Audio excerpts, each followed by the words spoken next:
Hello students, hello and welcome everyone. This is Abhishek Tiwari, and right here I'm going to advance you the very next video of economics of class 10th, which is the sectors of the Indian economy, in which we are going to study about how to protect how to protect workers in the unorganized sector. Okay. So students, मैं अभिषेक तिवारी आप सबका स्वागत करता हूं इस YouTube platform पे, जहां पे मैं आपको क्लास 10th इकोनॉमिक्स का लेक्चर नंबर 7 प्रोवाइड करने चल रहा हूं। 8 आई थिंक होगा, लेक्चर नंबर 8 प्रोवाइड करने चल रहा हूं, जो कि जुड़ा हुआ है लास्ट लेक्चर से। लास्ट लेक्चर हम लोगों ने ऑर्गेनाइज एंड अनऑर्गेनाइज सेक्टर पढ़ा, जिसमें हम लोगों ने अनऑर्गेनाइज सेक्टर को काफ़ी टूटा हुआ सा स्प्लिट पाया और अनऑर्गेनाइज सेक्टर में सुधार की आवश्यकता है, वहाँ के वर्कर्स को इम्प्रूवमेंट की, प्रोटेक्शन की आवश्यकता है। अगला टॉपिक इसी से एसोसिएटेड है कि how to protect workers in the unorganised sector. बात यहाँ उठती है कि अनऑर्गेनाइज सेक्टर के वर्कर्स को प्रोटेक्ट कैसे किया जा सकता है और कैसे किया गया है, या जो अभी तक कदम उठाए गए हैं कितने कारगर हैं और कितने और आवश्यक हैं कि और कदम उठाए जाएँ। ऑलराइट, इन्हीं चीज़ों पे हम लोग डिस्कस करेंगे स्टूडेंट्स। ये जो अगला लेक्चर है वो इसी पे डिपेंड है, इसी बेस्ड है। Without wasting much of time, आइए और बात करते हैं ये कि अब किस तरह से हम इसको हैंडल करेंगे। ओके, ऑलराइट, चलिए आगे बढ़ते हैं। The organise sector offers job that are most sought after. Okay, जो ऑर्गेनाइज सेक्टर होता है स्टूडेंट, नो डाउटेडली कि इसमें कोई भी जो वर्क होता है वो एक्चुअली मोस्ट शॉट आफ्टर होता है, मतलब सबसे ज़्यादा केयरिंग जॉब होती, सबसे ज़्यादा वेल मैनर्ड जॉब होती है। But the employment opportunities in the organise sector have been expanding very slowly. Okay, but the problem is कि ऑर्गेनाइज सेक्टर बेहतर होने के बावजूद भी ऑर्गेनाइज सेक्टर में जो एम्प्लॉयमेंट है, अपॉर्चुनिटीज़ हैं, वैकेंसीज़ हैं, वो बहुत ही धीरे आती हैं, बहुत कम आती हैं। ठीक है, इसलिए सबको हम ऑर्गेनाइज सेक्टर में हम होप नहीं कर सकते कि सबको वहीं पे जॉब मिले। So it is also common to find many organise sector enterprises in the unorganised sector. इसके अलावा ऐसे बहुत से कॉमन है पाना या इसको खोज पाना कि बहुत से ऑर्गेनाइज सेक्टर के इंटरप्राइजेस हैं, ऐसे बिजनेस हैं जो अनऑर्गेनाइज सेक्टर में फंक्शन कर रहे हैं। Okay, so they adopt such strategies to evade taxes and refuse to follow laws that protect labourers. तो ये जो ऑर्गेनाइज सेक्टर के इंटरप्राइजेस अनऑर्गेनाइज सेक्टर में वर्क कर रहे होते हैं, तो ये लोग टैक्सेस से बचने के तरीके, स्ट्रेटजीज तलाशते हैं, और इसके अलावा जो लॉज बनाए गए हैं ऑर्गेनाइज सेक्टर में उनको फॉलो करने से रिफ्यूज़ करते हैं। दैट प्रोटेक्ट लेबरर्स, जो लेबरर्स के प्रोटेक्शन के लिए बनाए गए हैं उनको ये फॉलो करने से रिफ्यूज़ करते हैं। Okay, so as a result, large number of workers are forced to enter the unorganized sector jobs। इसलिए बहुत से वर्कर्स को फोर्सफुली अनऑर्गेनाइज सेक्टर में जॉब करनी पड़ती है, जहाँ पे बहुत ही कम सैलरी मिलती है। ओके, इसके अलावा अक्सर उन्हें एक्सप्लॉइट होना पड़ता है, शोषित होना पड़ता है, और एक फेयर वेज जो होता है, एक सही मजदूरी जो होती है, वो उनको पे भी नहीं किया जाता है। आपको बताएं, ऐसे बहुत से एग्जांपल्स हैं। आप अगर सतहरिया की बात करें, आपके नज़दीक में एक इंडस्ट्रियल एरिया है, सतहरिया इंडस्ट्रियल एरिया में अगर हम बात करें तो यहाँ के इंडस्ट्रियल एरियाज़ में जो है, जो अनऑर्गेनाइज्ड लेबरर्स हैं, सेक्टर तो ऑर्गेनाइज्ड है ये ना, लेकिन यहाँ पे सारे काम ऑर्गेनाइज्ड लेबरर्स नहीं करते हैं, बहुत से काम अनऑर्गेनाइज्ड अथॉरिटिकली किया जाता है, जैसे कि कॉन्ट्रैक्टर के माध्यम से कई काम कराए जाते हैं। तो कॉन्ट्रैक्टर्स क्या होते हैं, वो अपने साथ लेबरर्स ले आते हैं, लेबर्स लेकर के आते हैं और उनसे काम करवाते हैं। तो उनकी मजदूरी जो फेयर एक वेज होती है उसको भी वो कॉन्ट्रैक्टर्स प्रोवाइड नहीं करते हैं। अगर उनको दिन के 400 रुपये मिल रहे हैं तो उनको 250 या 300 रुपये ही प्रोवाइड करते हैं। तो ये अनऑर्गेनाइज सेक्टर की प्रॉब्लम्स होती है। ओके, देयर अर्निंग्स आर लो, उनकी जो अर्निंग्स होती है बहुत कम होती है और रेगुलर भी नहीं होती है। ओके, ये जो जॉब्स होते हैं वो सिक्योर नहीं होते हैं और इसके अलावा इनको और कोई बेनिफिट्स लाइक अलाउंसेस या और कोई बेनिफिट्स इंश्योरेंस वगैरह नहीं मिलता है।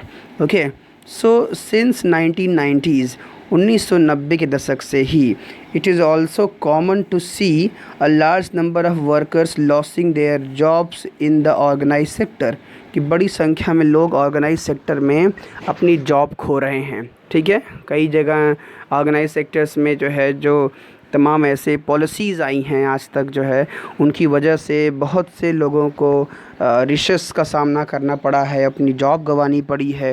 तो ये जो वर्कर्स होते हैं are force to take up jobs in the unorganised sector, तो मजबूरन इन्हें अनऑर्गेनाइज सेक्टर में आकर के जॉब करनी पड़ती है जहाँ पे लो अर्निंग्स होती है।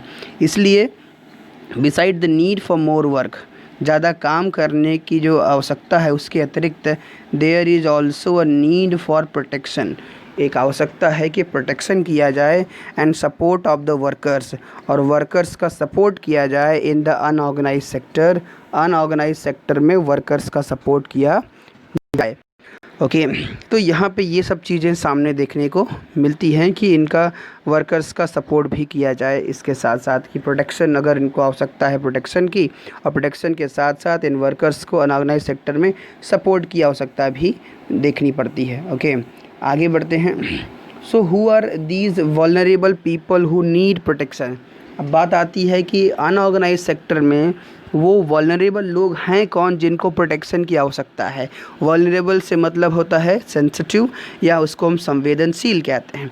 ठीक है, so in rural areas unorganize sector mostly comprises, अगर हम ग्रामीण क्षेत्रों में बात करें तो अनऑर्गेनाइज सेक्टर मोस्टली कौन कंप्राइजेस हैं इसमें, जो लैंडलेस एग्रीकल्चरल लेबरर्स होते हैं, जो भूमिहीन किसान होते हैं, जो खेती करते हैं, मजदूरी करते हैं, छोटे छोटे और मार्जिनल जो किसान होते हैं, मतलब कि छोटे और सीमांत किसान।